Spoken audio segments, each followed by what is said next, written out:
Gostaria de apresentar o FX. Apresentar o FX, assim, é uma honra, de verdade. Eu não sei se vocês conhecem o FX. Eu leio os papers e pesquisas dele desde a década, começo da década de 90. Ele lança isso desde a década de 80, tá? Eu só era muito novo para ler alguma coisa. O FX, ele é um dos hackers mais reconhecidos do mundo, de longe. Ele foi homenageado pela FRAC como sendo um dos hackers mais reconhecidos, literalmente. E a FRAC, como vocês sabem, é a revista mais técnica que existe nessa nossa área de segurança da informação. O FX, conversando com ele, ele me disse que ele tem uma missão pessoal, que é fazer com que as políticas de defesa de segurança cibernética dos países tenham sentido. É uma missão pessoal dele. E ele tem feito isso com diversos países. Ele vai falar sobre essa experiência. E, assim, realmente, eu estou muito feliz de ter o FX aqui com vocês.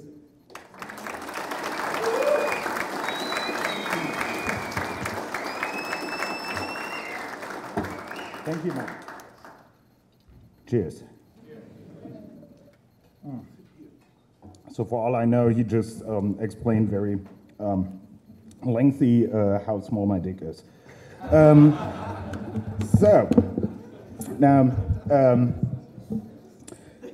the fun backstory, Rodrigo actually invited me to give this keynote here while the two of us were sitting on a panel on a different conference, which I found very stylish. And when I later learned what brilliant and impressive lineup he collected here, I first shit my pants, and then I realized, wait a minute, this is why he gave the keynote to me, because he wanted all the other people to actually talk about their research.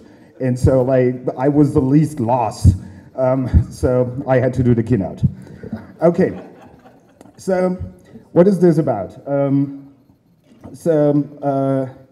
A little background, while being primarily a hacker, I stumbled into a hobby, which is international cyber policy. And so today I would like to talk about the political aspect of all the security research that we are all doing here, because this is very often overlooked, and I think it's very important to talk about. So, welcome to cyber politics. This is what's happening around the world. So, like, when you talk to hackers about politics, and especially cyber politics, what you get is like, well, yeah, fuck politics, I'm lead. Well, that's good, but, you know, the hackers don't care about politics is what I often hear, but then, you know, talk to 5 people about full disclosure, or no disclosure, or no more free bucks. Like, how is that not a political discussion? It actually is the very nature of a political discussion, right? Then some people say, well, I'm already voting Pirate Party or Green Party or whatever the alternative thing is in your country, which is a very valid statement if you also just update your system every 5 years. Which, you know, as an attacker, I would like you to, but on a defense side, that's not really a smart idea. Then, I mean, a common thing probably also for you here in this country is politicians are actually all corrupt, and so they all suck. Big, hairy monkey balls, they suck. But, you know, just because they suck, it doesn't mean you have to like them. It's still your life, and it's still, you know, our internet they're playing with. And so if anyone is bored already and thinks, can we talk about exploits? Actually, in fact, we do. Because this is what this is about. The last point being, yeah, you know, politics is only for old fat farts. Guess why I'm on stage? So, if that's the way you look at politics, then congratulations, you already lost. Because we really need to take care of this politics thing ourselves. Because in fact, you know, this reality thing is where the pizza guy comes from, right? Like every time you hack, and then when it rings and you open the door, where he comes from, that's reality. Everything else is in your computer. So let's talk about like, what do I even mean with cyber politics, right? Politics comes from the Greek word politikos, and that means of, for, or relating to citizens. Surprise, that's all of us. We're citizens. Well, never mind the 12 million that right now don't have a citizenship in this world. Minor details, measuring failure. And when you look at principles of politics, you will find great people like Mr. Cicero, who's considered like the grandmaster of politics, and he essentially said there are no true friends in politics. Well, if he actually said that, then that's fairly interesting, because like most people like friendship, and friendship is mostly about yielding. So you're not pushing your will through, but you let your friend have to go first, and then later you are, or same time. And if people are really pushing really hard against this, then apparently politics is really important to a lot of people on this planet. Well, then there's the aspect of cyber, and honestly, I'm of the opinion that there's only one person in the world that can say cyber without looking stupid, and that's Mr. Gibson, who invented this term. Anyone else? Well, but the matter of the fact is, when you talk to politicians or diplomats, you have to say cyber. The same way that the word hacker got, misused and changed its meaning from, cool people like us to Russian cybercrime people, who occasionally are also cool. And come on, like the Russian botnets are where the cloud computing people want to be in the future.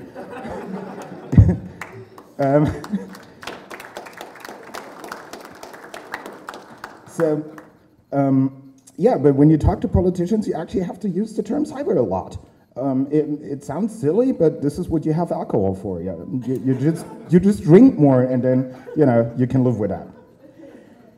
So the problem with politics is mostly that so far, like this is not a new problem, but so far nobody has really understood what it is, what makes the quality of a good politician, or what makes the quality of good politics, right? So most politicians, most diplomats are good fakers. They win popularity contests. They're not necessarily smart. It's nice, beautiful, smart. Choose two of them. Smart is usually not a quality that gets you votes. So they tend to be nice and beautiful, more or less. So even Plato already asked the question what the nature of the expertise required in politics is. Basically, it's not skill. Which means that you essentially have drones there that do their job, but that actually need a lot of consultation. So this is what I'm advocating. What I'm also advocating is avoid the noise, and the noise bridge drama, actually. So avoid playing with people that are only there to be self-important, right? Because this is not activism. This is what we call civilization. Politics is actually about how everyone deals with everyone else. And so you run into interesting situations. This is something my mother told me. It's like, you never know what the fuck it is good for that you did. So here's a thought experiment. Imagine you helped to create something secure and actually usable, let's say CryptoCat. So you didn't receive any financial benefits from it so far, and then you figure out that the only people that actually use it are politicians, and the wrong ones on top of that. Actually, I had a case, for me it was actually only one, because when Obama first got voted into office, I got an email from an American friend that I knew worked with the government, and he was like, well, you hacked BlackBerry, right? So imagine you would need to build a really secure BlackBerry enterprise server system for a single device. And I sent him a really long email how to do that, theoretically, and 2 weeks later the news says, Obama can keep his BlackBerry. Oops. So apparently he runs my system architecture. So the question is, have you made a mistake? Like, have you helped the wrong people? Or have you actually created a political option? A political option because, you know, politicians are not smart, but they're essentially chess players. And if you secure a system or you show a weakness in a system, you add to the possible options of their moves, of their choices. It's almost like you put another piece on their chessboard. So in that respect, the work of Spender and the PAX team is pretty much like the Johannes Keplers of our computer security days, because they created the options. Yeah, you can disagree, but I have the microphone.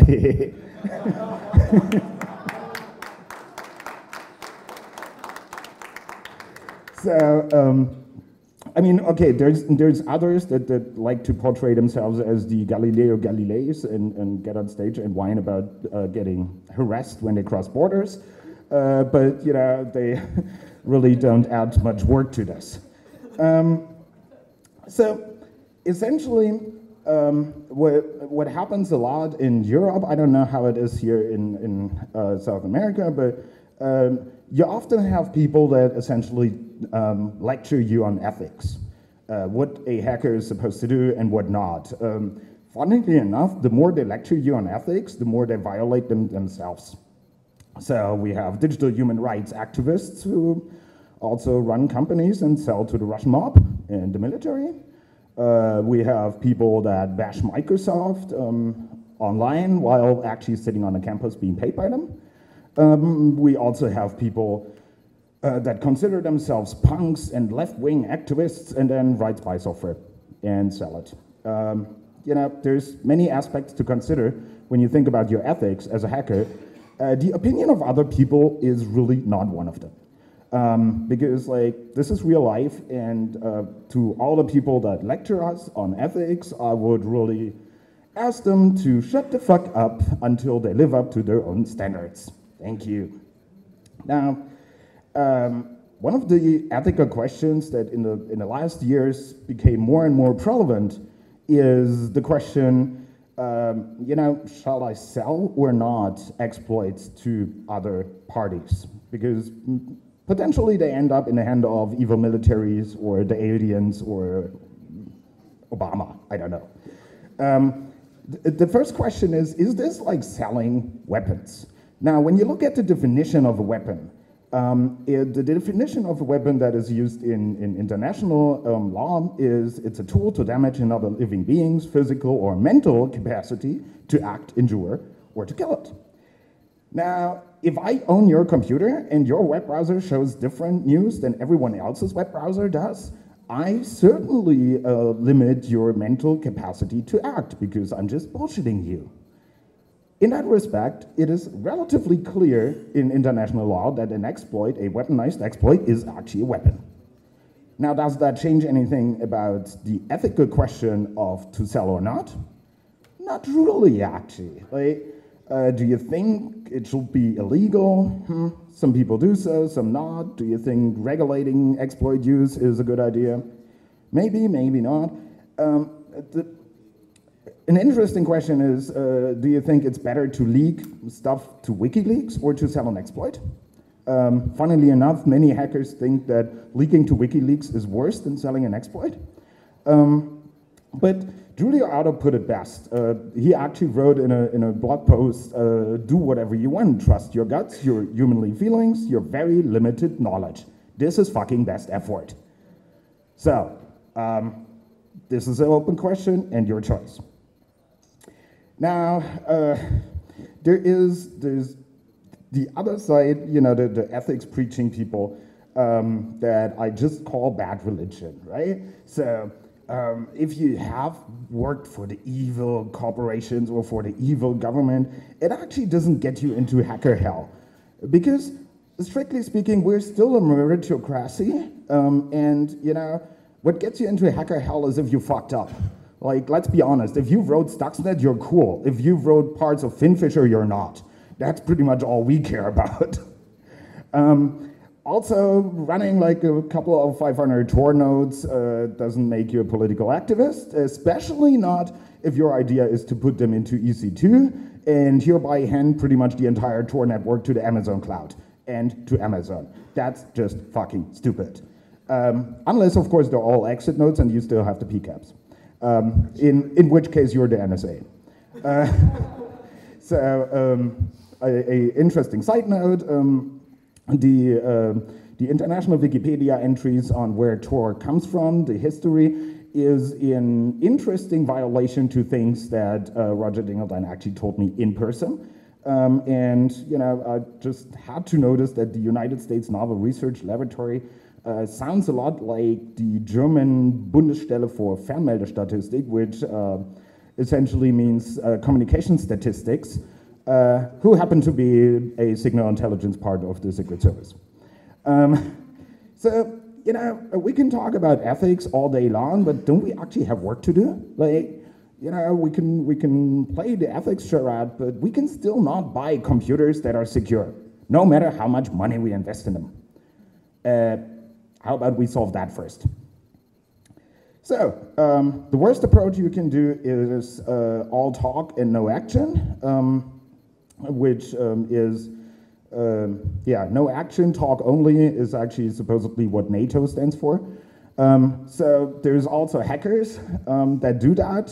They run big blogs and they have big opinions. Of course, like unless you're a buddy of that hacker, then nobody is going to publish on you. And they say, well, we don't talk to politicians because as long as they don't know what we know, then they can't do evil shit on the internet. Hello, they already do it. So like even if they don't know anything, they're still gonna do it because like politicians have to act because otherwise they don't get reelected or promoted or both. So that's a showcase in cowardice, and it actually demonstrates that you have the attitude of considering yourself above everyone else, above the society. And society is, yes, it's those people that bring you the pizza. So, if you think that's you, like the all-powerful hacker, I have something that I love to show every time someone is stupid enough to let me on stage, which is this.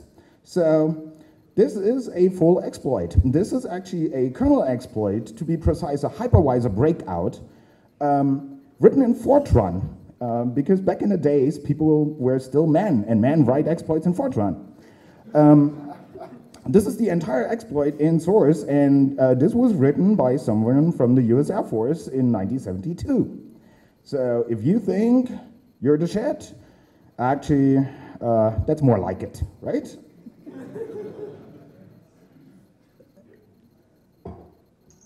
So, how about looking at that with a little bit more abstraction? So, thanks to Meredith Patterson, here's this notion of you can either describe or prescribe, and you can choose an arbitrary granularity. So essentially, when you publish an exploit, you describe a problem. Apparently, you're also providing a proof by construction, but that's completely Sergey's problem, and none of mine. On the other hand, if you participate in bug bounty programs, the vendor prescribes your hobby, your spare time to you, and under which conditions your work actually pays off. It is your choice whether you do it or not, but this is the difference between a description and a prescription, right? So the one explains the rules, the other one sets the rules. There's also the possibility of sit on over 50 0 days for a single platform. I happen to know one in Germany who does that, which is pretty Swiss for a German. And that's kind of like the neutrality version of it. Does that sound mad? Is that madness? No, this is hacking, guys. This is what we can choose from, right? So, also, if you do defense, you don't have ethical problems. So that's a really good motivation to actually go into defense. Because you don't have the fucking discussions. While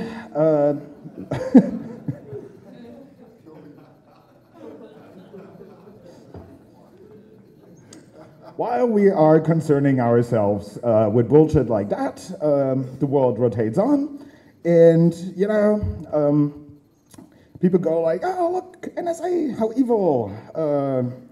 Now, let's see. So Google's mission, and this is the official statement, is to organize the world's information and make it universal, accessible, and useful.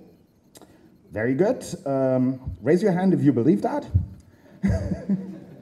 Yeah, it's funny because every time I look in their annual reports, I don't find the point where they actually make money on information access.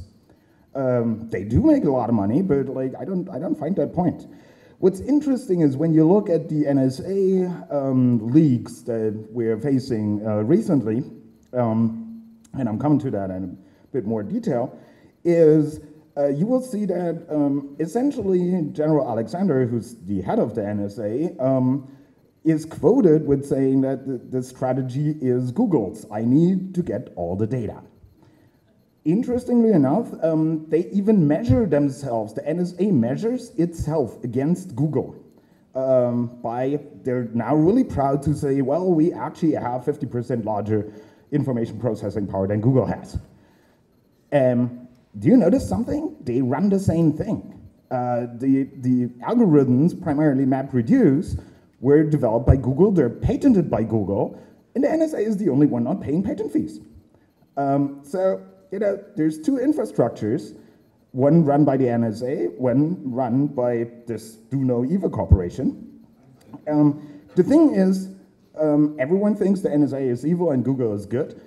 You know what? The NSA, the results of all their analytics, at the end of the day, go to one guy. It's a black guy in a White House. So I actually know the recipient, right? With Google, every idiot can walk up to them, give them money, and get the same data. Now, you know, this gets better and better. So, you know, what really pisses me off about us hackers, here's like what the speaker email from Rodrigo said, like, we have a Facebook page and a Twitter account. Hello? Okay, so I counted in my inbox, I counted over the last 3 years, the amount of hackers that communicate with me, that use a Gmail, or as I call them, gay mail address, raised to 11%. Are you fucking kidding me? I mean, if the service is free, you are the product, right? Also known as the victim. At Google, 95% of all their income is not information access. It's selling your profile and your ass for whooping 43 billion a year. Now maybe, just maybe, you should set up a mail server. Your own mail server. How about that? If you're too lazy to read code, if you're too lazy to set up a mail server, at least read their annual reports and see how much money they make of you, okay? So, in case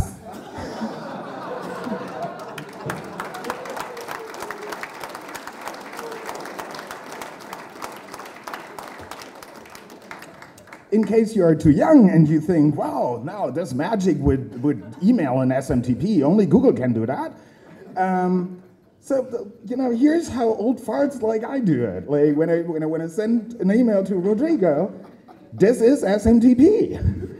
That's all you need to do, right? I'm happy to explain it in more detail or point you to a magic document called an RFC that actually gives you even more information on this. Also, PGP motherfuckers. This is from one of my key rings, and I just counted in which year the keys in the key ring were created that are still valid. Do you notice something? That's the Facebook time, right? Like when everyone switched to Facebook and Twitter, they forgot about PGP. So do yourself a favor, create yourself a PGP key, publish the key, and fucking use it. Thank you. Man.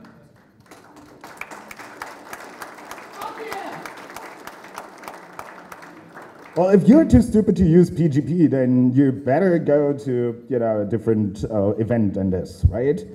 And so people say, well, oh my God, the NSA reads all my data on Google and Facebook. Do you know who else? Everyone else.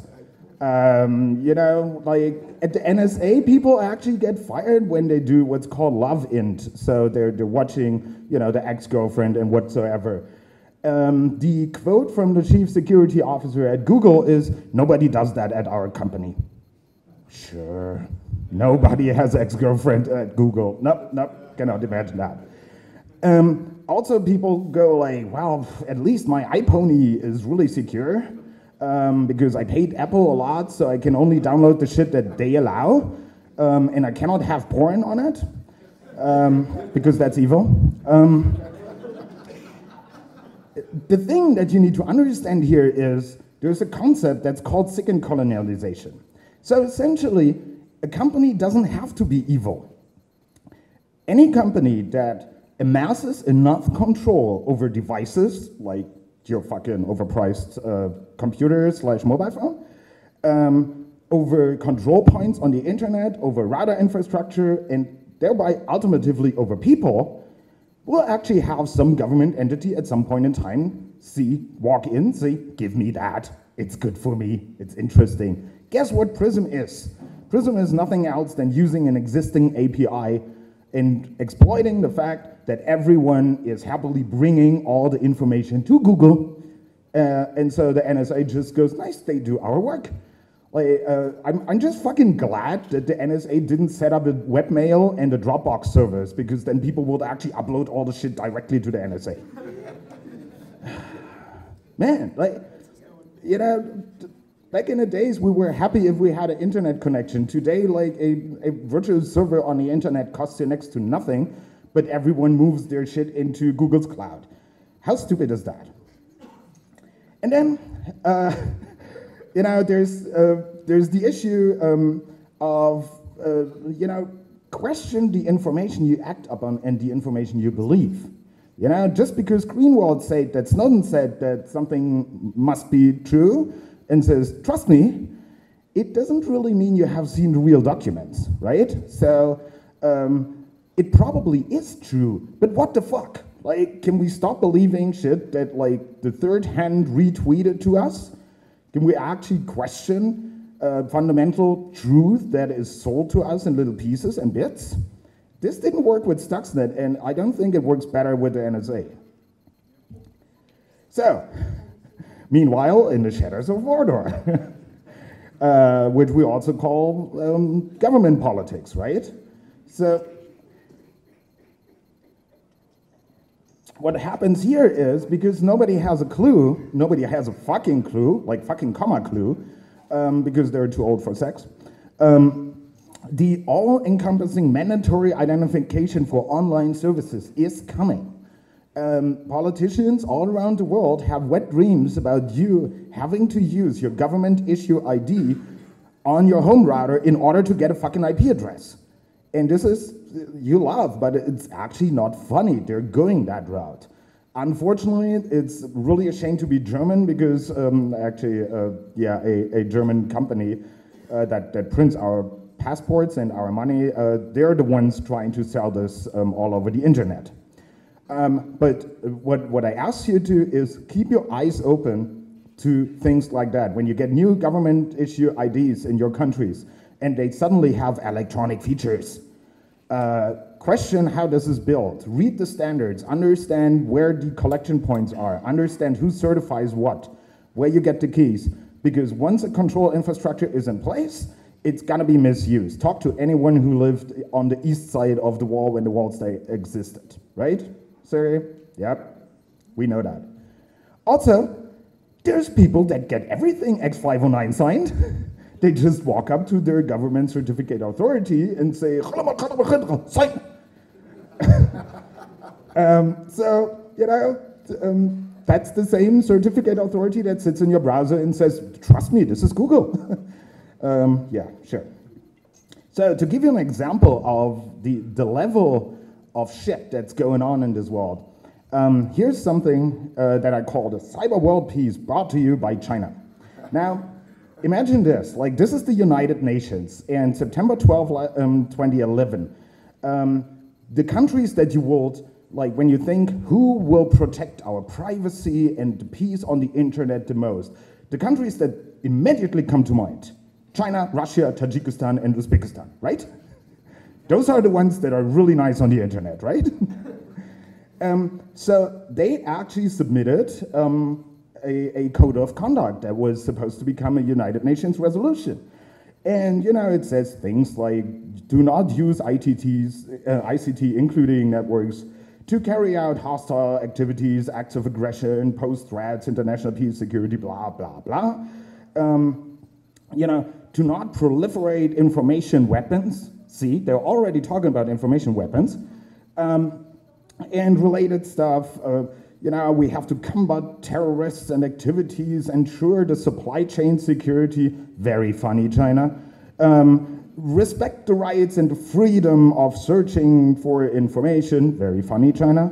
And we establish multinational, transparent, and democratic, very funny, China, international management of the internet. Essentially what they said is, we took over the ITU, now give the internet to the ITU, please.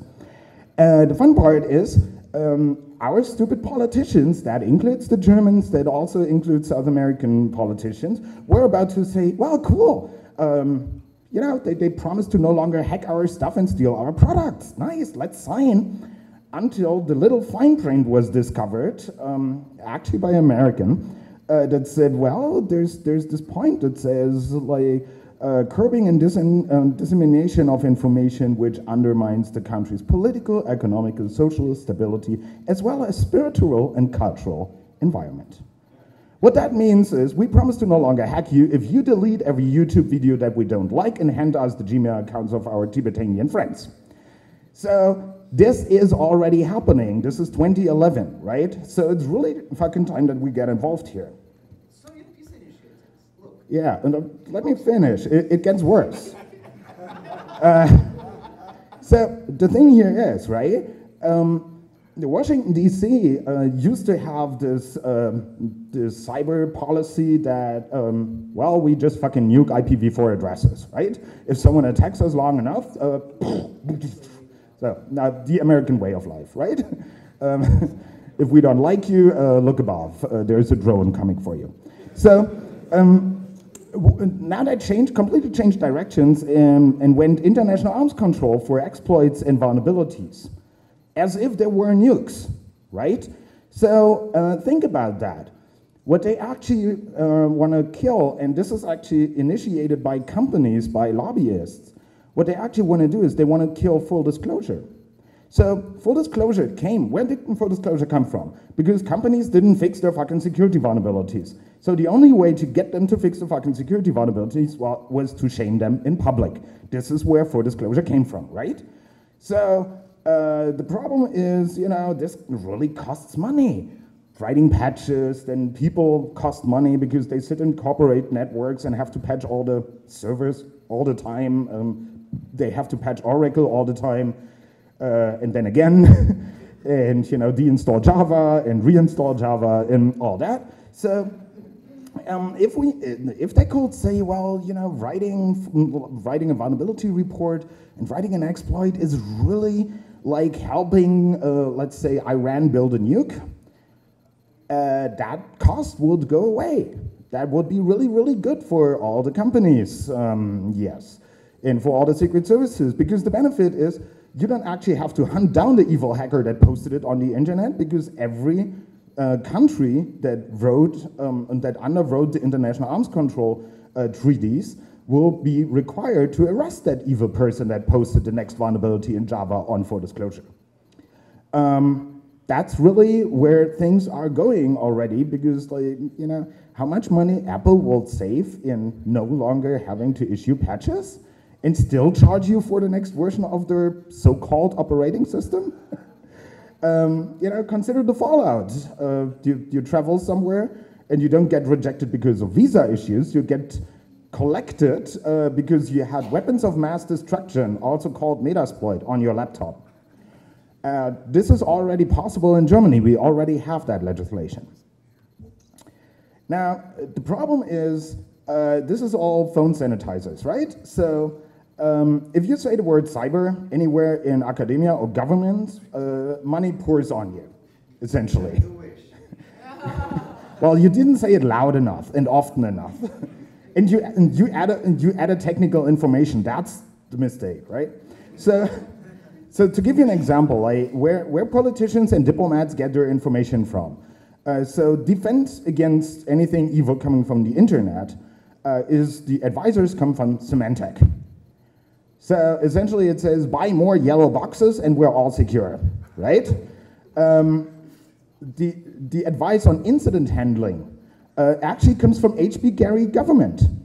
Because like, who else can tell you better how to handle an incident than the people that watched 8 hours how a 16-year-old girl downloaded all their emails and put them on the internet? The advice for network security comes from academia. Shut me up when I'm drunk, I tell you stories that make you want to blow up universities. But the crowning touch is, there's like the senior government people that decide everything. So a very senior person from a European island that actually belongs to the United States, more or less, explained, look, you know, the only thing we need to do is we need to talk to the 4 companies that run the internet. And I'm like, excuse me, can you explain that? And he looks at me and goes like, man, are you stupid? It's clear. Microsoft makes the operating system, Google makes search, Facebook makes social, and Symantec makes secure. That's the people that do international policy for you, okay? The people that hack into other foreign networks never participate in those fora. So the actual offensive capabilities are unknown.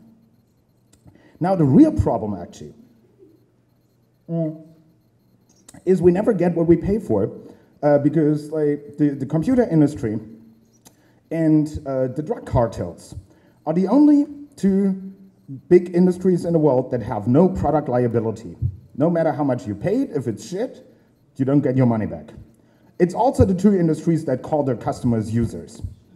You know, keep that in mind.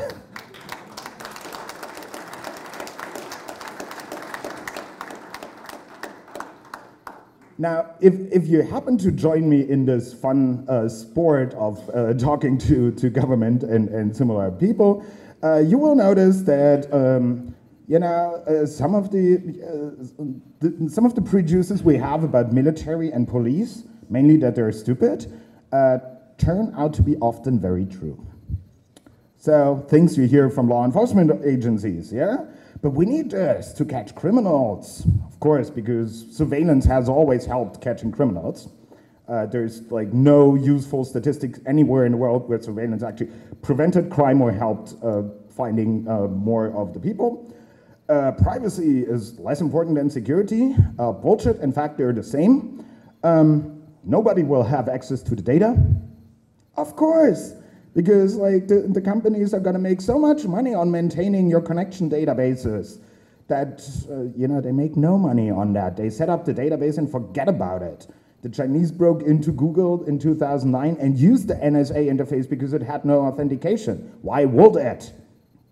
And you know, we only ask for data that they just collect anyway. No, so the military is even better. You know, this is secret, this is secure, this is untouchable. Am I boring you, Max? So politically, this is not possible. And you know, all kinds of shit. So hint, if you talk to politician, if the other side feels like an arrogant idiot, it most probably is an arrogant idiot. It's like, you don't eat yellow snow, right? If they're arrogant and stupid, don't talk to them, talk to the next guy. There are plenty of them. You know, they're like stormtroopers, they're expendable. And also, expect ingratitude. Like, they're not happy about you educating them. Because if they're not knowing something, then not doing something is totally fine. If they know about a problem because you told them and they're not doing something, they're violating due diligence. So they're really not happy about you telling them anything. So, what now? What shall we do, right? Now imagine you could actually go and change shit. And there have been hackers that realized that. Unfortunately, one of them just recently drowned next to New Zealand, which is a big loss. The thing being, like, this is the real OSI layers, right? There's on top of Web 2.0, there's the financial layers and there's the political layers. And it's all about, going the whole 9 layers, not the whole 9 yards. So like many of us are relatively settled. So some of you have families, most of us have a job, make money, or make a lot of money like Rodrigo. So like, how about a little bit responsibility to go with that and actually, get involved in the higher layers? Because like, Ethernet, we have kind of figured out how that works. Because like, if playing Tetris taught me anything in my life, is that success evaporates fast and failures pile up, right? And if we fail to do shit in politics, then at some point our window is going to be full and we're back in Soviet Russia. So what can you do practically, right? Full disclosure, again, because every time you find a vulnerability and you publish this vulnerability, completely full disclosure, someone stands there, some secret service, some military stands there with a weapon, and the weapon goes boom, and it's gone. Because suddenly this vulnerability gets patched. So every time you publish a vulnerability, you might hand it out to less talented people, but you're taking it away from more talented people. There's this research in the defense sector that makes a lot of sense, like Turing tests. Turing tests are great. CAPTCHAs suck monkey balls. Actually, if it goes by CAPTCHAs, I fail more Turing tests than I pass, which means either I'm a really bad computer program or they're really badly implemented, right? But at some point, we have to find a way to prove that we didn't do something. And proof of absence is really, really hard. So we actually need technology that can tell whether someone else made our mobile phone, exploit the next mobile phone, or whether we actually pressed a button to do that. This is going to be important, because otherwise you get arrested for something someone else did on your device, on your behalf. Also, if you design shit, if you design interfaces, and you're not closely following and watching the Langsec cabal, cult, as we call it, go fucking die in a fire, Like, you're worthless.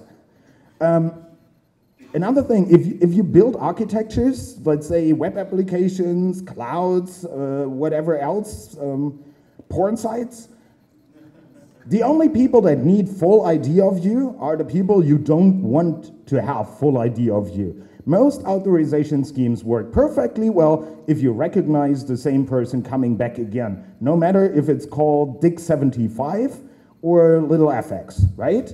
Like, you don't need government-approved ID for most of the things. So don't start when you build the new Web 3.0, whatever penis enlargement site you're working on. Don't have me fill out all the things, especially not the size of my dick. And also, we really, really need some academia-backed research in components that actually can recover from compromise. When your mom's PC starts showing tit pictures to her, although she really doesn't like pics of tits, then you say, well, you have a virus, and you delete the entire machine and you reset it up, right? Now, if you have the Chinese in your corporate SAP, that option doesn't really exist. Go to your CFO and say, look, I'm gonna nuke the entire SAP installation and redo it, and we just resume running the company in 5 years. So we actually need recoverable pieces. Also, driving around in a Prius on TV is really not helping. I'm not saying that because we figured out remote attacks on cars via FM in 2003 in the Phenolit group. I'm actually saying that because, look, just because the network you're connecting to has wheels and you're using the existing services on the network really doesn't make you a hacker. Sorry. When you look at politics, like, the elders really shake their heads. Politics, here's 2 quotes or 3 quotes. Politics are almost as exciting as war and quite as dangerous. In war, you can only be killed once, but in politics, many times. Sounds familiar? Ever played Counter-Strike? So, what? It's nothing else than what we already do with our spare time, right? We uselessly shoot at other people and then see, if we die, we click a button and then we try again. I mean, it doesn't really matter if you do that in your local government or on a Counter-Strike server. So what do you have to lose? And indeed, it has been said that democracy is the worst form of government, except all the other forms that we have tried before. So, it sucks, but that's what we're stuck with. Very similar to inter-platforms. When haters are speechless, it takes them 3 blog posts or 500 Twitter posts, to express their speechlessness. Don't give a flying fuck, right? I mean, at the end of the day, it's really this. Like, give me the power to change whatever I can. Give me the patience to accept the things I cannot change. And give me the fucking wisdom to recognize which is which. Sorry, oh fuck, this is now up on us. Thank you very much.